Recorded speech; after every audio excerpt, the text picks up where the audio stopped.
Oh, hello ladies and gentlemen, and welcome back. Here we're going to look at the concepts of photosynthesis and respiration. Certainly very important on the AP exam, so it's well worthwhile to spend some time with the big diagrams that you drew last semester. Now we're going to first focus on photosynthesis. Pay attention to big picture, right? Always think about what do plants need. You got to give them water, they're going to need light. We know they take in CO2. You think about what plants give us. They give us the oxygen we breathe and food for us to eat, like glucose. So the whole purpose of this process, using light to make food, or using light to make organic molecules, or creating the organic glucose from inorganic CO2. Now let's look at the how for all this. Let's see. We know that the light reactions occur in the thylakoids, those membranes within the chloroplast. And what will happen is, light will strike photosystem 2 and excite electrons within the photosystem. And then proteins will shuttle those electrons through an electron transport chain. Now, when those electrons get excited and move on through the electron transport chain, they need to be replaced. And those electrons that are lost are replaced by splitting apart water. Okay? So when water gets split apart, oxygen is released and the hydrogen ions build up within this lumen or space in the thylakoids. Now, this creates a chemiosmotic gradient within the thylakoids, and as the hydrogen ions move down that gradient, it spins the ATP synthase here, and that produces some ATP. Now, those electrons are passed from photosystem 2 to photosystem 1, again, continually excited by light, until eventually they get passed on to NADPH, NADPH, which is an electron carrier. Okay? Now at this point with the light reactions, all we've done is a net some ATP and some NADPH. We haven't gone to making sugar yet. What we do know though is that we split apart water, and that gives us the oxygen we breathe. So the oxygen you breathe and require for life comes from water. Okay. Now the Calvin cycle, also referred to as the dark reactions because they don't require light, use the ATP and NADPH made in the light reactions to rearrange carbon into food. So if we look, hey, there's the ATP, there's the NADPH, some more ATP.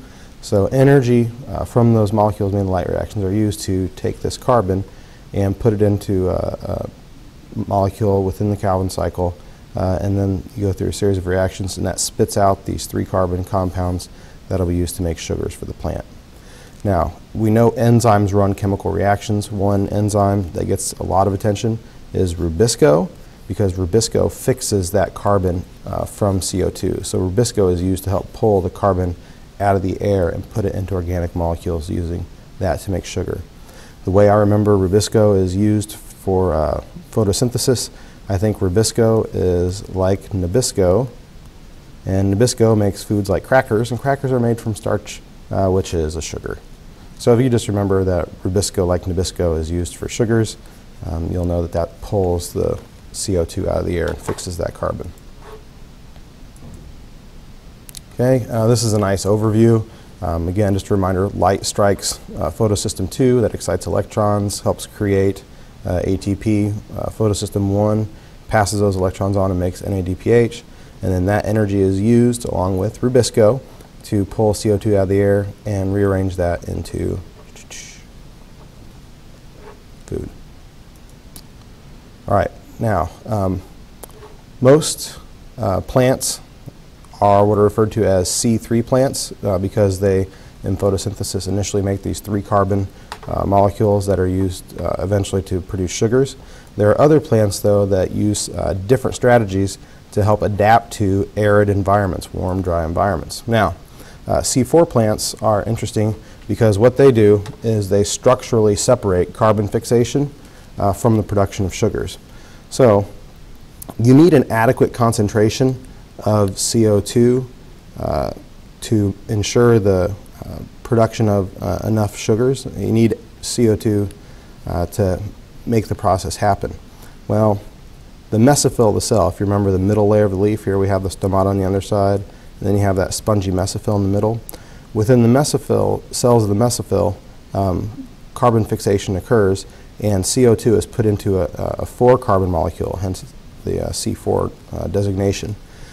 So you can basically concentrate carbon in organic molecules, and then within a bundle sheath cell, you can have that carbon split off, again using enzymes, to produce a CO2 then that will power the Calvin cycle. So what C4 plants have done is separate these processes of carbon fixation and sugar creation. So this is sort of a means of, again, ensuring adequate levels of CO2, and they structurally or spatially separate carbon fixation from sugar production. Now, very interestingly, I like this. CAM plants, they deal with the idea of transpiration. You know, during the day, if the stomata, those little mouths on the underside of leaves, if they are open, then water can escape from the plant. And in a hot, dry environment, a plant can lose a lot of water. So what they'll do is close the guard cells during the day. So the stomata is in essence closed during the day. Great for preventing water loss, but you also need to take in CO2 for sugar production. So what these plants will do is keep the stomata closed during the day to slow transpiration. And then at night they'll open the stomata up for gas exchange. So at night they will then take in the CO2 and again put it into the 4-carbon organic molecule, and then use that during the day when there is light to power the light reactions to convert the CO2 into the sugars. So rather than using a structural separation, CAM plants use a temporal separation of carbon fixation and sugar production to again ensure adequate levels of CO2. So a pretty fascinating means of adaptation to dry environments.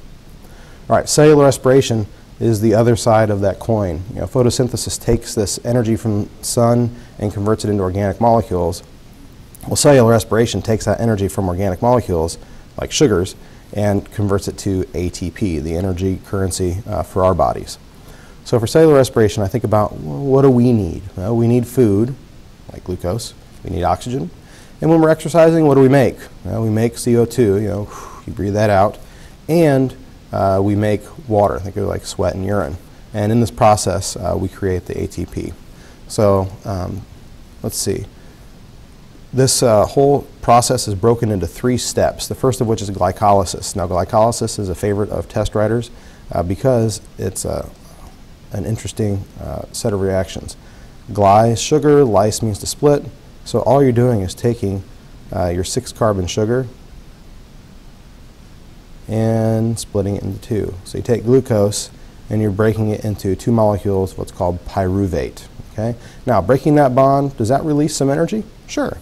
You know, you're going to release some energy, you can make some ATP, but considering initial investments, you're only going to make a couple of ATP, not enough to live on. All right? So you only get a little ATP out of glycolysis, but you're left with these molecules that can be broken down further to extract more energy. Now, glycolysis, again, is interesting because it occurs in the cytosol. Virtually all organisms undergo glycolysis in the cytosol, so it requires no special organelles. And this is thought to be one of the first metabolic reactions because, exactly because it's found in virtually all organisms. It happens in the cytosol. It doesn't require oxygen, and if you recall, Earth's early atmosphere had virtually no free oxygen. So this is a series of metabolic reaction that makes sense for early life. All right. So what are we going to do with that pyruvate? Well, let's take it on over here to the citric acid cycle, or sometimes called the Krebs cycle after Hans Krebs. Now, that pyruvate will enter the lumen, or the gut or space of the mitochondrium, and then it will be broken down further. Well, when you split off this CO2, so we see CO2 in a few areas here, when you break apart that pyruvate and release CO2, well, what's that going to give off? It gives off a little energy. So we store that energy in electrons of NADH, excuse me, and FADH2. So we get a little ATP out of this, but primarily we get NADH and FADH2, which again are electron carriers. Okay? Those electron carriers are significant because they're going to power processes later on. So with the citric acid cycle, again, we get a little bit of energy for ATP, you know, what we need, but a lot of the energy is still in these electron carriers. So between glycolysis in the cytosol and the Krebs cycle within the lumen or primary space of the mitochondrion, we get a little bit of ATP, but not enough to live on. Now, most of our ATP is made right here during the electron transport chain. If we look, the NADH and FADH2, the electron carriers made during these earlier reactions, are used to power the electron transport chain. You have this complex of proteins. And again, the electrons are shuttled back and forth, or the electrons are shuttled down this chain using these protein shuttles like cytochrome C. Now when that happens, that powers the pumping of hydrogen ions into the intermembrane space. Now this membrane here is called the, so this series of membranes are called the cristae, and they provide surface area for the electron transport chain. In this space between the cristae and the outer membrane, these hydrogen ions build up, and that creates a chemiosmotic gradient. So you've got this high concentration of hydrogen ions, you've got this high concentration of positive charges. Naturally, hydrogen is going to have a tendency to flow back into the lumen or gut of the mitochondrion. When that happens, that again turns this protein, the ATP synthase, sort of like a water mill. And when that spins, that brings ADP and inorganic phosphate together in such a conformation or shape that it creates ATP. Okay? So again, the electron carriers use their electrons to power the pumping of hydrogen ions in between these membranes. And when these hydrogen ions flow back through, it spins a little water mill here, in essence, and that brings ADP and phosphate together to make ATP. Now at the end of this, we're going to have low energy electrons. Okay? Now these low energy electrons are going to need to be accepted by someone, and oxygen, since it is so electronegative, accepts those electrons and is used to produce water. Okay? So that's why oxygen is so important to our long-term survivalship. Oxygen accepts the low energy electrons at the end of the electron transport chain. If we stop the intake of oxygen, we in essence stop the electron transport chain, and then we don't get most of the ATP that is produced by the breakdown of food. So you can review, again, different types of diagrams, pay attention to where the different events occur, and basically the inputs and outputs of each. And recognize the relationship between photosynthesis and respiration. Okay, in the next section we're going to go into genetics and evolution and some of the math involved in those.